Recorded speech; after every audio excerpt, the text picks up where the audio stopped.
Well, awesome. I don't always do this before I prepare for inviting somebody back to the podcast. Sometimes I do, sometimes I don't. But for your case, I decided to go back and listen to our original episode. And I told you off air, and I'm going to tell you now, it really stood out to me how amazingly knowledgeable you are in the world of metabolic health and ketogenic therapies for mental health. And talking with you last year, it sounded like you were a grizzled veteran that had been with it for so long. I kind of forgot that you had only found, or not necessarily found, but it started a ketogenic diet even for yourself within that year. It had not been very long since you had been into this. And we had talked in that episode about like, wow, we should follow up in a few months to see how things are going if you're going to stick with it, because it was really new that you had found some of this stuff. And even though you were an absolute expert in the field at the time that I interviewed you, it just really struck me that it wasn't something you had been doing forever. Mm-hmm. Yeah, I think at that time I was probably maybe doing the ketogenic diet. I want to say maybe for about 8 or 9 months. So it was under a year That's because right. I started it. Yeah, had started in March of 2024, I think.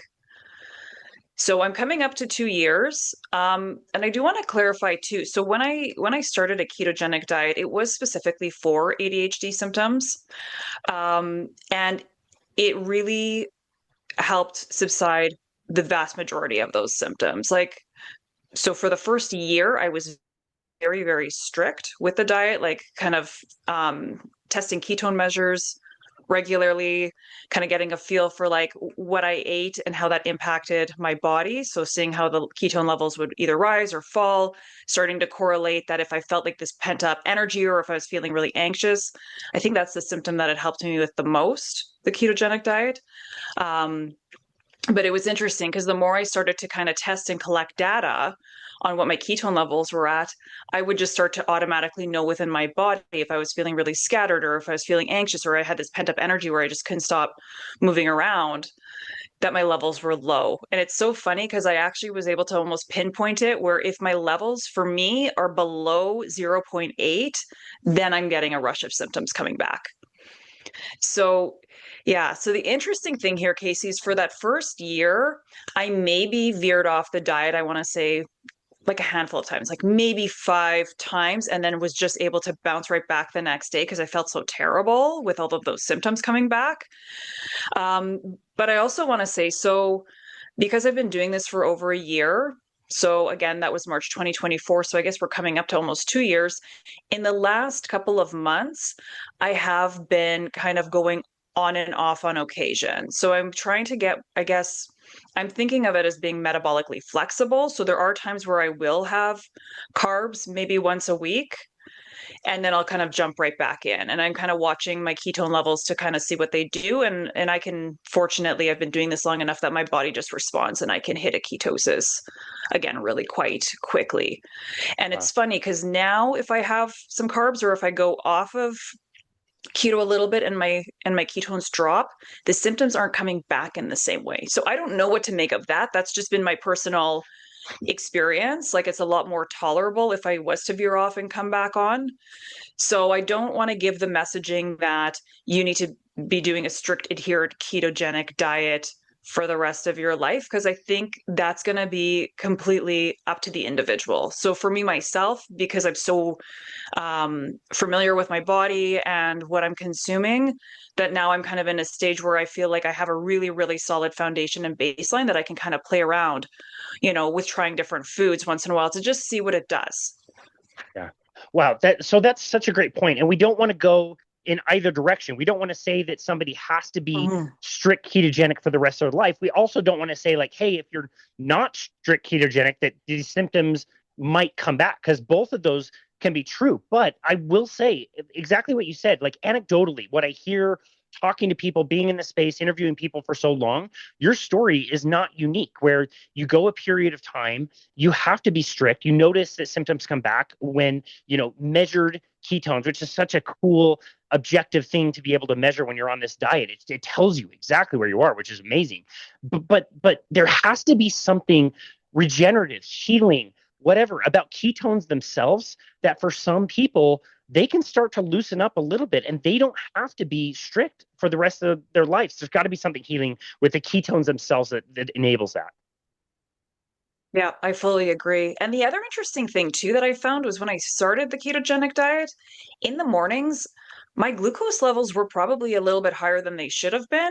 And now, even though I'm kind of switching in and out, they're stabilizing more. So they are Wow. lower on average than they were when I started. So there had to have been something going on where maybe I had more of an intolerance or that insulin resistance that I wasn't even fully aware of yet Yeah, when I that's started. fascinating. So Fascinating. it's Yeah, very for all of interesting. us who say, carbohydrates are terrible and you shouldn't have them ever and they're going to affect your insulin. And then you hear stories like that. And it's like, wow, we still have a lot to learn about all of that stuff. So I think that's really interesting. Can you speak to the benefit that you have noticed? Again, just anecdotally, I'm just very curious. Mhm. As you have added in carbohydrates, what benefits have you noticed? Is it that your blood sugar has ended up being a little bit more normal? Is it simply the fact that like it's nice to be a little bit more liberal with your diet? Are you noticing sugar cravings, coming back, or food addiction or sugar addiction issues? Like what kinds of benefits have you noticed from bringing back carbohydrates in the diet to like you said, like maybe a day a week or whatever extent you have been doing it? Does it? I mean, have you noticed specific benefits, or is it just nice to not be so strict? I think it's more so, you know what, that's a really good question because I actually hadn't thought about that. I was going to say, I think it's more so the option to eat more like different kinds of foods. But when I really think of like when I go off it, it's just like I might go off it because I want to have some sushi.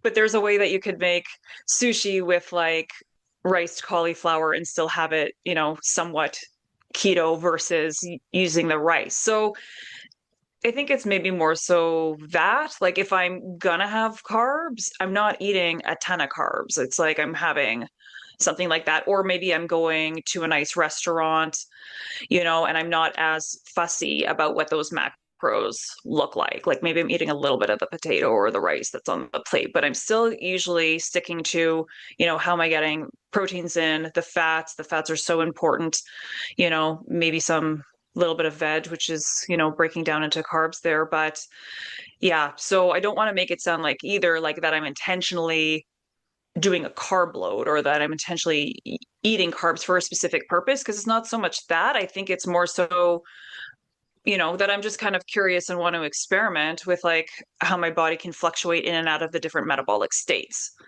Cool. So Well I said. think, yeah, that's kind of my thought there. Yeah. Well said. It doesn't sound like you're eating a pizza and then a cake and then chasing it down with a 2 liter bottle of Coke, for Oh, yeah. example. No, no, no. Yeah. Yeah, no. Yeah, that's awesome. It is interesting. It follows a trend and a pattern that I noticed with many people, like I mentioned before, where yes, there's a time you need to be more strict with your diet. You need to narrow the things down, keep things really simple, and then for some people, yeah, you can open things back up and play around, being mindful. I think most people still end up in a space where they're pretty darn low carbohydrate, even if they're eating more. Might be still very much ketogenic for most of the time. So that metabolic flexibility is pretty cool, and I think that's a nice message to share with a lot of people out there who don't think they want to be on a strict diet for the rest of their lives. Yeah, and I think the other important thing I want to mention here too is if you have been on a ketogenic diet long term and you just want to start to slowly play around with maybe incorporating some carbs, definitely don't do what you said. Don't eat the pizza with the pop, chase it down with cake or whatever order that was, right? Like, do not do that. That's probably going to lead to like a big headache and stomach ache. But it could be just that you slowly just start to incorporate little amounts here and there and just see what your body does and how it responds. And the other thing here too that I want to mention, I know when people first start a ketogenic diet, they can go through those keto flu symptoms within the first couple of weeks. So for me, that does not happen just flexing in and out now. So I wouldn't want somebody to be fearful of being like, if I was to try something different after being on a ketogenic diet long term, that I'm going to struggle with a keto flu if I want to go back, Yeah, good point. because that might not necessarily happen. Yeah. Yeah. Good point. And Yeah, again, again, it just I was strict keto for a year yeah, before I started kind of playing around and figuring out what works for me.